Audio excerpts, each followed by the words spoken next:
Yo, what's up sa inyo mga tol? Kababiyahe ko lang 5:20 AM mga tol. Pinasukan tayo ng booking. So, may kita nyo naman kabubukas lang ng sasakyan.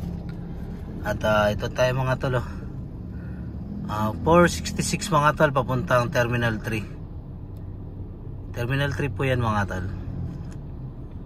Ayun Terminal 3.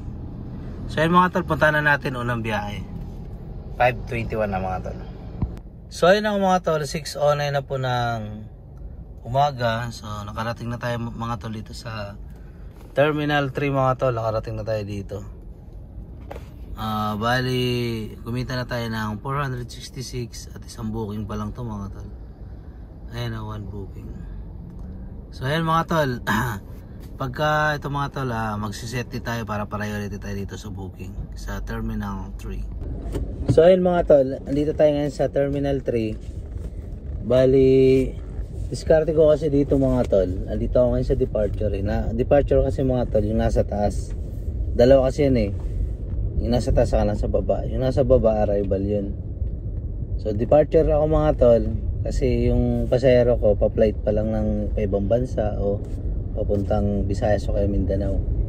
So departure sila, nasa taas sila mga tol, dalawang palapag yun Tapos yung ilalim, arrival, yung mga nanggaling ng ibang bansa, nanggaling ng Visayas sa Mindanao, andun sa baba mga tol, arrival. So ayan, diskarte ko mga tol, bababa ngayon ako sa arrival mga tol. Lalapit ako kasi sa sistema kasi ni Grab, kung sino yung pinakamalapit, yun yung nabibigyan ng booking. At ang pinaka-importante dun mga tol, kapag naka-set destination ka, mas priority ka po sa booking mga tol. Kasi di ba nag-set destination ako papuntang Tanay. So lahat ng mga pasahero na papuntang Rizal, ako po muna unang bibigyan bago yung iba. So ganun po kapag naka-set destination mga tol. So ayan, lalapit tayo dito sa tingin ko mga tol, tumal ngayon kung makikita nyo yung mapa, hindi ganong mapula. Ang ibig sabihin kasi mga tol, kapag ang mapa natin mapula, ibig sabihin maraming nagbubok. Maraming nagbubok mga tol. Kapag ganyan maputla, siguro wala masyadong nagbubok mga tol. Kaya siguro swerte na ngayon sa biyahe kasi mga tol,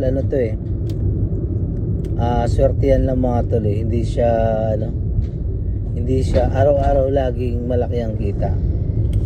So meron dito jackpot, meron din namang sakto, at meron din naman talo mga tol. Siyempre mas marami pa rin yung sakto. Ano nga ba yung sakto mga tol? Kumbaga meron ka ng pang-boundary, meron ka ng pang-iwan sa bahay, meron ka ng savings. Yung jackpot naman mga tol, yun yung paldo ka talaga doon, nakaka 6,000 ka, 7,000. Malaki yun mga tol. Ang laki ng savings mo nun. Pwede kang kahit kumain pa kayo sa KFC pagkatapos magbiyahe at kumita ka ng ganun kalaki mga tol. So ayun mga tol, sana kumita tayo ngayon. Alas 6 na Eto na nga mga tol, 9:39 na mga tol. So bali naka 1,581 na tayo mga tol. So nandito tayo sa Quezon City mga tol. Bali magsiset destination ako mga tol ng Calamba. Yun, para pasukan tayo ng Makati, Taguig Airport, saka Parañaque, Las Piñas at Calamba, Alabang mga tol. So ito na nga mga tol, nandito na tayo sa Quezon City. So bali mga tol, ang nangyari kasi kanina, di ba nasa airport ako kanina. So nag-set destination ako doon pa Rizal. Walang pumasok mga tol, walang pumasok talaga. So bali ang nangyari mga tol, pumunta ako ng Makati.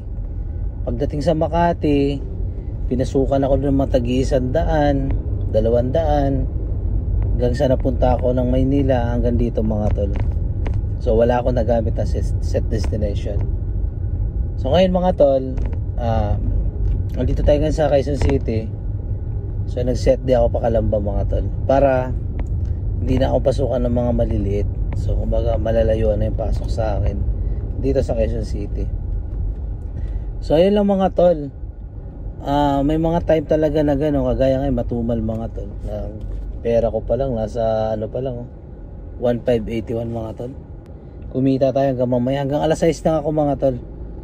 Kasi may pupuntahan ako eh. So sa Grab kasi mga tol, ang pasahero lang talaga dito madaling araw, umaga hanggang alas 10. Pagka dumating na ng alas 10 mga tol, wala nang pasahero yan. Hindi ang kagaya kapag bare months na ang daming pasahero kahit anong oras. Ngayon kasi mga tol, yung mga pasahero namin nasa kanilang opisina na. Diskarte ko rito sa Quezon City.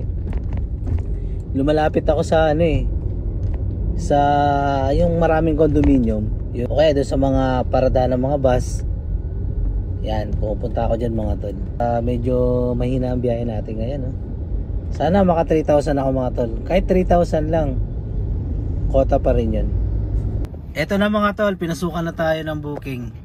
Eto mga tol, pinasukan na tayo ng booking mga tol. Gumana yung set din natin. So papunta siya ng Mandaluyong mga tol. Ayan papunta ng Mandaluyong. At 352 po yung babayaran niya sa akin mga tol. Sa akin na po yan. 100 meters lang mga tol. Tara, puntahan na natin. Eto na mga tol, 10:57 na. At drop off na tayo mga tol. So tingnan natin 352 sa akin. Pagkasama top up 473. Drop off. Yun. So dito na tayo mga tol. So bali 19 na tayo mga tol. 1,933 mga tol. Ayan So 1,000 na lang mga tol. Kota na tayo. So antay-antay lang tayo ng booking panibago mga tol. So ito na nga mga tol. Andito na tayo sa Makati. At tayo mag-aabang ulit ng panibagong booking. Sana pasukan tayo mga tol. Ito yung kagandahan mga tol na maaga tayo bumiyahe. Na hindi tayo babiyahe ng tanghali. Kasi kapag maaga ka, nauna ka na. At maraming pasahero mga tol kapag umaga. Dami talagang pasahero mga tol. Pagdating ng alas 10, bali hihina na ang booking niya mga tol. Patay biyahe na yan. Kaya nga hindi nakataka-taka kung bakit marami nag-iiyakan sa mga group page. Dahil sobrang tumal ang biyahe. So ang gawin nyo mga tol, kung kayo naiki-boundary, agahan nyo ng biyahe mga tol. Yun po ang pinakasikreto mga tol. Para kumita ka kahit papaano. Kasi kung babiyahe ka mga tol ng tanghali na, ano pa bang kikitain mo? Tapos pagdating ng hapon, may ipit ka pa sa traffic. Wala na mga tol, wala na. Kaya pinaka-advise ko talaga mga tol, agahan. Sabi nga nila, kapag ka naging Grab driver ka, matik yun mga tol, magiging nature lover. So ayun na nga mga tol, 2:30 na mga tol. So nandito ako ngayon sa Pasay mga tol. So nag-set din ako pa uwi mga tol, uwi na ako. So bali naka 3,000 na ako mga tol. 3,011 mga tol. So ayan mga tol, kain muna ako mga tol, puta muna ako kala Diwata. Ito na nga mga tol, mota na tayo, naka 3,000 na tayo mga tol. Alas 2 pa lang ng hapon. Bali ang gagawin ko mga tol, hindi pa kasi ako nananghalian. Dito kasi mga tol sa pag-grab, ang hirap ng ang hirap maghanap ng parking. Dito kasi mga tol sa syudad, hindi ka po pwedeng pumarking kung saan mo gusto. May bayad po dito yung parking kung gusto mong hindi ka matikitan. Bali ang mga parking fee dito mga tol ay nasa 60 pesos mga tol. Sa 2 oras lang yun. Pero kung magpa-park ka dito kung saan mga tol, sigurado po yun matitikitan ka. Nasa 1,500 po yun hanggang 3,000 mga tol. Kaya kami mga Grab driver o ikaw na nagbabalak na mag-grab sa hinaharap, ito para to sa mga tol, para magkaroon ka ng idea. Mahirap talaga mga tol sa parking, kaya nga minsan sa amin nalilipasan ng gutom. Kaya ang nangyayari mga tol, para hindi kami magkasakit, nagbabaon kami ng tinapay, pandesal o kaya naman Skyflex, mga ganun, biskwit, para kung kumirot man yung tiyan namin mga tol dahil sa gutom, meron kami pang, ang tawag nila doon, pangati. Mahirap kasi magkasakit mga tol o magkaroon ng ulcer. Sakit nun mga tol. Sa sobrang acid ng ating sikmura, pwede niyang butasin yung ating stomach. Aba, English yun So ayun mga tol, pupunta muna ako kay Diwata at kakain muna ako dun mga tol. So ayun mga tol, nandito tayo ngayon kala Diwata mga tol. So kakain tayo dito ngayon. Ayan, Diwata Paris Overload. So ito mga tol, kakain muna ako dito kay Diwata Paris Overload mga tol.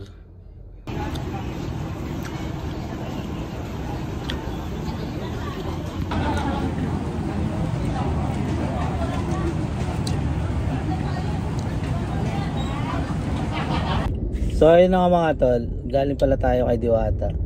Bali may isang oras din tayo dun mga tol. So 3:21 ng mga tol ng hapon. So may isang oras ako mga tol, no? Kulang-kulang isang oras at kalahati. Nakaset di ako yung gagawin ko mga tol. Pupunta ako ng SM MOA.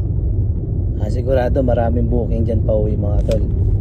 Kung wala naman dun mga tol, syempre no choice, gapang ako papuntang airport. Kasi sa airport mga tol, sureball yan na meron talagang booking pa uwi dun.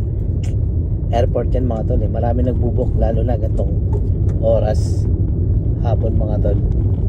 So yun mga tol, sana hindi na ako maghahangad kung makaka-4,000 ako ngayon.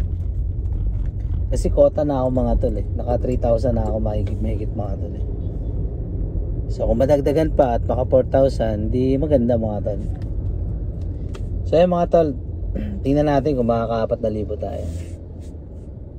So ito na nga mga tol, 4:58 na nakauwi na ako mga tol. Malapit na ako sa amin mga tol, siguro mga nasa 3 km na lang to pa uwi mga tol. So bali kumita tayo ng 3,568 mga tol. Tapos meron tayong tip na 25 pesos mga tol. Tapos 11 booking. So nagumpisa tayo mga tol ng 5:16. So nag-end tayo ng 3:39 kasi pumasok yung booking mga tol So 4:58 mga tol. So ayun na nga mga tol, nagumpisa tayo ng 5 to 5. Parang 5 to 5 na rin mga tol kasi 4:58 na mga tol So 12 hours tayo bumabiyahe mga tol. Meron tayong 3,568 mga tol. Tapos ang gas ko na ito mga tol So ang gas ko na ito mga tol, bukas pa ako magkakarga ng gas. So kasi ang ginagawa ko kasi mga tol, kada 1,500 ako nagagas mga tol Kasi sa Shell kasi may promo. Kapag nakaapat ka ng tigwa 1,500 single receipt, meron kang free na 1,000 pesos na gasolina mga tol. So follow niyo ako sa aking Facebook page mga tol. Yun lamang mga tol, maraming salamat at thanks for watching. Bye bye.